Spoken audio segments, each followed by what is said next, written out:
Welcome to Sheetal corner. Hello friends, Sheetal कॉर्नरमध्ये आपलं स्वागत आहे. तर फ्रेंड्स, आज आपण बनवणार आहोत कालाजाम. विकतचे गुलाबजाम वजनामध्ये फार कमी बसतात आणि जर हेच गुलाबजाम जर घरी बनवले तर खूप जास्त क्वांटिटी होते याची. या ठिकाणी 1 किलो खवा घेतलेला आहे, चिमूटभर बेकिंग पावडर आणि 2 चमचे रवा घ्यायचा आहे. 2 किलो साखर ही पाक बनवण्यासाठी घ्यायचा आहे.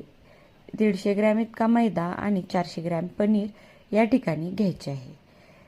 एवढ्या प्रमाणात आपण गुलाबजाम केले तर एखादा इव्हेंट वगैरे असेल तर खूप जास्त होतात आणि आवडीनेही लोक खातात. या ठिकाणी पनीर किसून घ्यायचं आहे किंवा हाताने